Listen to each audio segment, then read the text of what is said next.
या तो पहला लॉ है हमारे क्लास 12th में, the chapter name is electric field and charges. Electric field and charges जिसको हम इलेक्ट्रोस्टैटिक्स के अंदर की यूनिट पढ़ते हैं, उसके अंदर हमारा ये कॉन्सेप्ट आता है, पहला लॉ कूलम्स लॉ। अब देखो कूलम्स लॉ ना बेटा बहुत जरूरी भी है।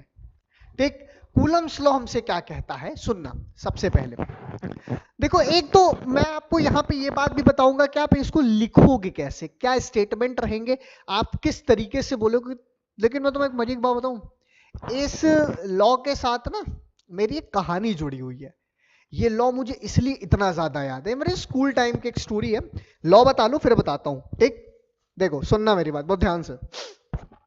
बेसिकली ये लॉ क्या कहता है, कूलम्स लॉ किसके लिए है, स्टैटिक चार्जेस के लिए। किसके लिए है सर? सबसे पहले हमने किसकी बात कर ली, चार्ज की बात किसकी कर रहे हैं, चार्ज की। और चार्ज भी हमारा कैसा होना चाहिए बच्चा, स्टैटिक होना चाहिए। स्टैटिक बोले तो रुका हुआ charge, charge is at rest. अरे सर बिल्कुल सही बात है, चार्ज अगर रेस्ट में नहीं होगा तो अगर वो मोशन में आ जाएगा तो वो तो करंट इलेक्ट्रिसिटी प्रोड्यूस कर देगा। अरे बिल्कुल सही बात। और चार्ज अगर गलती से एक्सेलरेट हो गया तो वो तो ईएम वेव जनरेट करेगा ना। तो इसलिए यहां जो हम बात करेंगे कूलम्स लॉ में, हमारा कूलम्स लॉ में चार्ज कैसा होगा, रेस्ट में होगा। तो आओ समझते हैं कूलम्स लॉ कहा क्या है। सुनना बेटा, साइंटिस्ट कूलम साहब ने ये कहा, पहले समझो उन्होंने क्या कहा कि दो चार्जेस को ले लिया, ये भी क्यू चार्जेस, ये भी क्यू चार्ज। दोनों चार्जेस को ऐसा पकड़ा और ऐसे पास में लाके ऐसे टुचुक छोड़ दिया। अब सुन मेरी बात बहुत ध्यान से सुनना मुन्ना, जब तूने सेम मैग्नीट्यूड के चार्जेस को, सेम मैग्नीट्यूड का चार्ज है भाई, ये भी क्यू चार्ज है जिसपे प्लस क्यू चार्ज है, ये भी प्लस क्यू चार्ज है, सेम मैग्नीट्यूड के चार्जेस आपने लिए, पास में ऐसे लाए और ऐसे छोड़ दिया। तो अगर चार्जेस का मैग्नीट्यूड सेम है तो ये पास आएंगे या दूर जाएंगे? सर ऑब्वियस सी बात है दूर जाएंगे। सर क्यों जाएंगे? रिपल्शन। सही बात है ना, किसकी वजह से कॉजेज होगा, रिपल्शन। भाई सेम मैग्नीट्यूड के चार्जर थोड़े डिस्टेंस पे लाए, छोड़ा, इसने इस पे फोर्स लगाया, इसने इस पे फोर्स लगाई, ये एक दूसरे पे रिपल हो गए। तो समझना कि अगर मैं ये कहूं कि ये हमारा चार्ज Q1 है, यहां हमने रखा, और ये हमारा चार्ज Q2 है, यहां पे हमने रखा, ठीक। तो इनके बीच की जो बच्चे दूरी होगी, हम मान लेते हैं कुछ r डिस्टेंस पे हमने प्लेस करा है।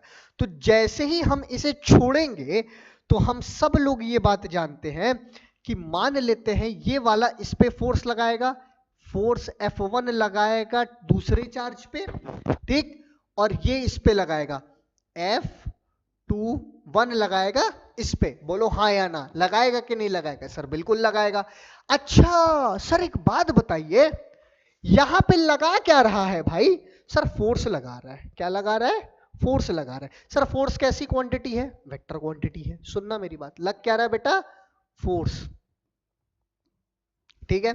अगर फोर्स लग रहा है मेरे भाइयों बहनों, तो फोर्स कैसी क्वांटिटी है? वेक्टर क्वांटिटी है। और वेक्टर क्वांटिटी के पास दो दो चीज होगी, एक तो उसका मैग्नीट्यूड होगा, दूसरा इसका डायरेक्शन होगा। तो हमेशा याद रखना कि जितनी भी हमारे पास वेक्टर क्वांटिटीज की चीजें होंगी, जितने भी फॉर्मूलेज या जो भी लॉज हमारे वेक्टर क्वांटिटीज पे डिपेंड करते होंगे, तो भैया उनके दो दो फॉर्मूलेज निकलेंगे। सर कैसे? एक उसके मैग्नीट्यूड का निकलेगा, एक उसके डायरेक्शन का निकलेगा, यही दो फॉर्म निकलेंगे। अच्छा तो सर ये वाला किसका निकल रहा है? ये मैग्नीट्यूड का निकल रहा है भाई। ये किसका निकल रहा है? मैग्नीट्यूड का निकल रहा है। तो यहां पे इन्होंने लॉ में ये कहा कि अगर ये बॉडी F1 इस Q1 चार्ज इस F2 पे फोर्स लगाएगा तो कॉज ऑफ रिपल्शन ये बेचारा इधर जाएगा। ध्यान से समझना, ये किधर जाएगा? इधर गया, ठीक। और इसने इस पे फोर्स लगाया तो ये किधर गया? इधर गया। अब इसने इसको एक्शन दिया तो इसका इधर रिएक्शन, इसने इसको एक्शन दिया तो इसका इधर रिएक्शन। बेसिकली ये दो चार्जेस बेटा आपस में एक्शन रिएक्शन पेयर है। ये कैसे है? एक्शन रिएक्शन पेयर है। लेकिन ये एक्शन रिएक्शन पेयर तब होंगे जब एक सेंटर से लाइन ज्वाइनिंग, एक इमेजिनरी सेंटर से लाइन ज्वाइनिंग के एक्सिस पे होगी, तभी ये आपस में एक्शन रिएक्शन पेयर होंगे। नहीं तो इनका एक्शन रिएक्शन पेयर होने का कोई चांस नहीं होता है। समझ में आई बात? अब इस लॉ में आपसे क्या कहा कि ये जो सर लगने वाला फोर्स है, लगने वाला force is directly proportional to given magnitude of charges, मतलब mod of Q1 and mod of Q2 charges. अरे हम चार्ज के मैग्नीट्यूड की बात करते हैं, चर्चा कर रहे हैं ना, तो यहाँ पे मॉड तो लगाएंगे ही लगाएंगे। सर क्यों मॉड लगाएंगे? अरे मेरे भैया, मैग्नीट्यूड इसलिए लगाएंगे क्योंकि मॉड लगाएंगे तो पता रहेगा ना कि अंदर रहने वाले जो चार्ज की वैल्यू है वो पॉजिटिव है। अरे हाँ या ना बोलना पड़ेगा भाई, ठीक है। मैग्नीट्यूड लगाने का मतलब चार्ज की वैल्यू क्या है भैया? पॉजिटिव। सर इसका मतलब यही ना होता है कि अगर हम Q1 Q2 की वैल्यू बढ़ाते जाएंगे तो लगने वाला फोर्स भी क्या होगा? आपस में बढ़ता जाएगा। एकदम सही बात, ठीक है। सर एक बात बताइए, ये जो लगने वाला फोर्स है ये इनवर्सली प्रोपोर्शनल है 1/r² के? बिल्कुल सही बात। जैसे जैसे चार्जेस के बीच की दूरी हम बढ़ाते जाएंगे वैसे वैसे लगने वाला फोर्स भी बच्चा क्या होता जाएगा? कम होता जाएगा। समझ में आई बात? कौन इतनी रात में फोन कर रहा है भाई?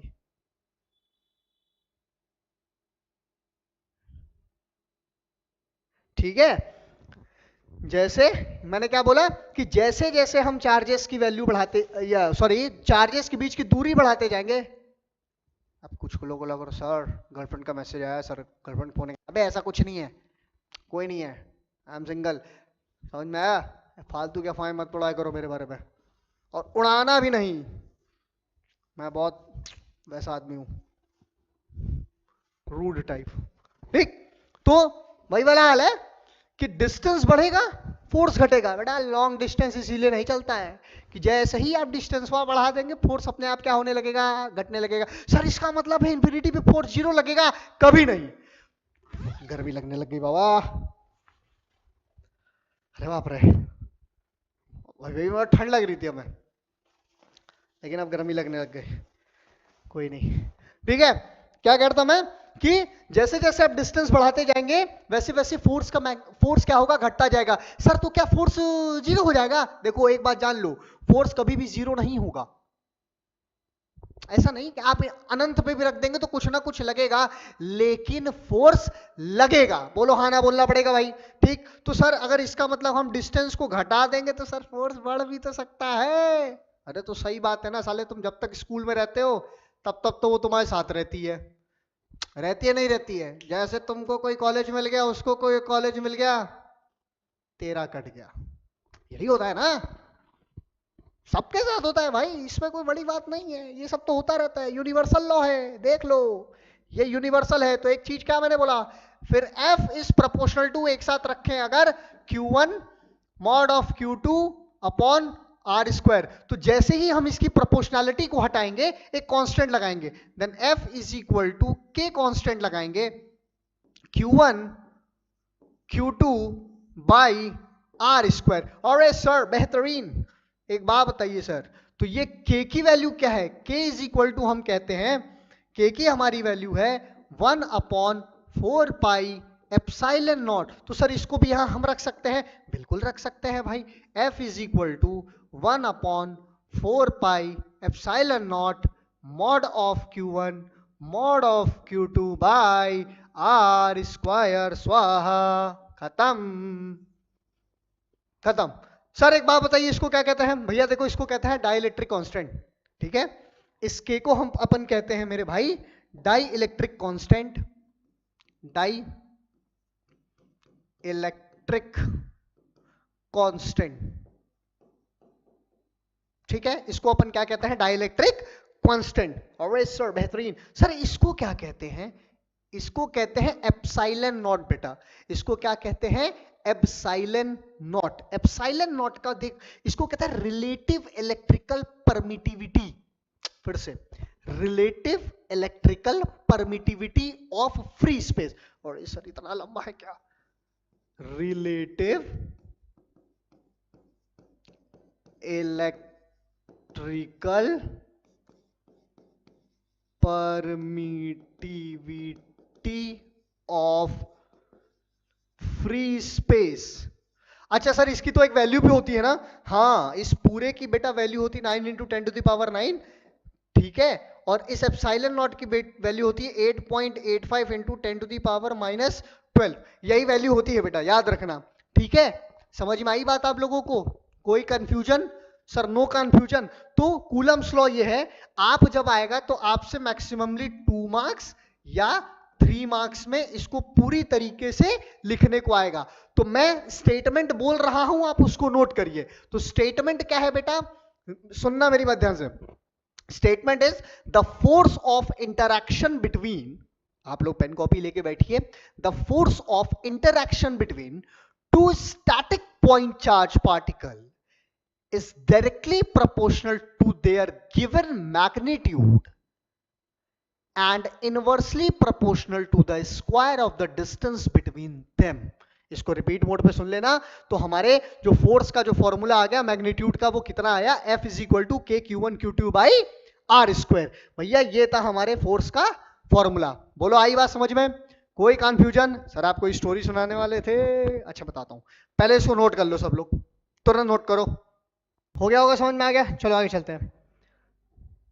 चल अब इसका है भैया वेक्टर फॉर्म, ध्यान सुनना। इसका वेक्टर फॉर्म क्या है? वेक्टर फॉर्म का मतलब होता है हम डायरेक्शन निकालते हैं, ठीक। वेक्टर फॉर्म का मतलब है कि जब आप किसी का वेक्टर फॉर्म निकालते हैं बेटा, तो इसका मतलब होता है डायरेक्शन।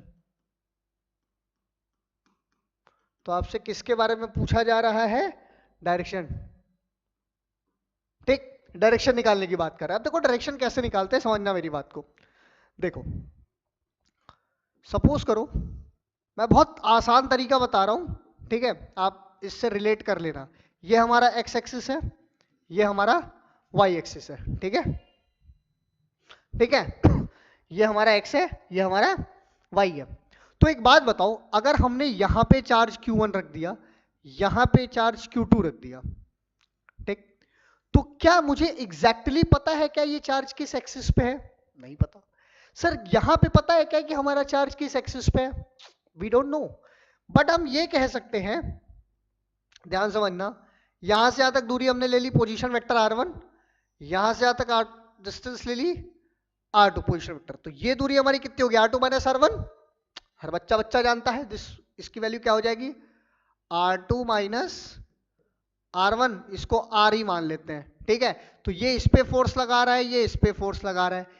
F1 2 पे लगा रहा है, F2 1 पे लगा रहा है। भैया कितना लगा रहा है और किधर लगा रहा है? तो देखो सिंपल सा तरीका है बच्चा, याद रखना कि एग्जैक्टली इसका कुछ हिस्सा x पे है, कुछ हिस्सा y पे है। इसका कुछ हिस्सा x पे है और कुछ हिस्सा किस पे है? y पे। इसका भी कुछ हिस्सा x पे है और कुछ हिस्सा y पे। तो इसका कितना हिस्सा x पे है और कितना हिस्सा y के लिए हम क्या करेंगे? हम क्या करेंगे, हम जाएंगे एक छोटे से कॉन्सेप्ट के पास क्लास 11th के, which is called unit vector. तो जिन जिन मेरे बच्चों को नहीं पता है, थोड़ा सा मैं समझा देता हूं, विच इज यूनिट वेक्टर। देखो यूनिट वेक्टर एक छोटा सा बच्चा कॉन्सेप्ट है। यूनिट वेक्टर हमसे कहता है कि A cap is equal to vector A upon mod of vector A. ये है हमारा यूनिट वेक्टर। मतलब अगर मैं आपसे ये कहूं कि वेक्टर ए है हमारा एक्स आई कैप प्लस वाई जे कैप प्लस जेड के कैप अपॉन, तो यहां हम क्या ले लेंगे? अंडर रूट ले लेंगे मॉड निकालने के लिए। कितना? एक्स का स्क्वायर प्लस वाई का स्क्वायर प्लस z का स्क्वायर। इस तरीके से हम क्या निकाल लेते हैं? Unit vector. तो यहां पे हम क्या करेंगे, हमारे पास फॉर्मूला क्या है? ये इस पे फोर्स कितना लगा रहा है? सर के Q1 Q2 by R square लगा रहा है। बहुत बढ़िया। कितना लगा? F is equal to K Q1 Q2 by R square. तो पोजीशन वेक्टर r के रिस्पेक्ट में रख लीजिए, मल्टीप्लाई करिए, then F is equal to vector F लीजिए ना, के Q1 Q2 by R square into R cap, ठीक। तो F इज इक्वल टू, अच्छा आर कैप की वैल्यू अगर आप खोल देंगे तो क्या मिल जाएगा हमको? यहां मैं आपको बता देता हूं बच्चे कि यहां पे R cap is equal to हम क्या ले लेंगे? Vector R upon mod of vector R. यहां पे हम वैल्यू क्या ले लेंगे? Vector R upon mod of vector R. किसकी ले लेंगे भैया? इसकी। इसकी किसकी? हमारे पोजीशन वेक्टर की, ठीक। तो इस वैल्यू को उठा के यहां रख दीजिए, इस वैल्यू क्या कर दीजिए, यहां पे उठा के रख दीजिए। कैसे? F is equal to K Q1 Q2 by R square into vector R upon mod of vector R. Sir एक बात बताइए, जब मैं ये भी मैग्नीट्यूड वाला हिस्सा है, ये भी मैग्नीट्यूड वाला हिस्सा है, सर तो दोनों को नीचे मल्टीप्लाई करेंगे तो आर क्यूब नहीं हो जाएगा? अरे बिल्कुल हो जाएगा भाई, वही वाला वही करते जा रहा हूं मैं भी, ठीक। Then F is equal to K Q1 Q2 by R cube into vector R। Sir बेहतरीन, तो सर यही तो फॉर्मूला था हमारा, समझ में आया? आ गया आपका डायरेक्शन के साथ साथ। और सुन लो यहां पे जो आपका आर कैप है ना बेटा, यही आर कैप आपको देगा एक्स आई कैप प्लस वाई जे कैप प्लस जेड के कैप। तो यही एक्स आई कैप प्लस वाई जे कैप प्लस जेड के कैप आपको क्या दे देगा, इसका वेक्टर फॉर्म दे देगा। और अगर आपको इलेक्ट्रोस्टैटिक्स का डिटेल सॉल्यूशन पढ़ना है, पूरी इलेक्ट्रोस्टैटिक्स पढ़नी है, तो वीडियो ऑलरेडी मैंने अपलोड कर रखी है, 9 वीडियो में है, पार्ट वाइज पढ़ा है और बहुत बढ़िया पढ़ा है, डिटेल में पढ़ा है, आप लोग उसको जाके बड़े आराम से देख सकते हैं। तो ये रहा हमारा वेक्टर का, कूलम्स लॉ का वेक्टर फॉर्म। तो एक्चुअली में ये है फॉर्मूला, ये फॉर्मूला है बेटा, ठीक। F is equal to K Q one Q two by. अच्छा एक बात बताऊं, सुनो थोड़ा सा यहीं पे जानकारी के लिए तुम लोग को बता देता हूं कि अगर इफ दोनों चार्जेस का मैग्नीट्यूड सेम है, इफ Q1 बराबर Q2 इज इक्वल टू, अगर हम Q ले लें तो फॉर्मूला हो जाएगा F is equal to K Q square by R square. तो इसमें भी कोई गलत वाली बात नहीं है, अगर चार्जेस का मैग्नीट्यूड सेम है। सर यहाँ स्मॉल क्यू और यहाँ कैपिटल क्यू, अरे बात तो सही है ना यार, चाहे कैपिटल बनाओ चाहे स्मॉल बनाओ, मैंने क्यू ही तो लिया, magnitude of charge is the same. अरे यस और नो, गधे हो गया, समझ में आई बात? अच्छा फोर्स ही तो है सर, तो फोर्स कैसा होगा, वेक्टर क्वांटिटी होगा, ठीक है। तो इसका वो सुपर इम्पोजिशन प्रिंसिपल वाला जाके पढ़ लेना लेक्चर में, अगर नहीं पता है तो फिर भी पढ़ लेना इस चैप्टर में, ठीक है।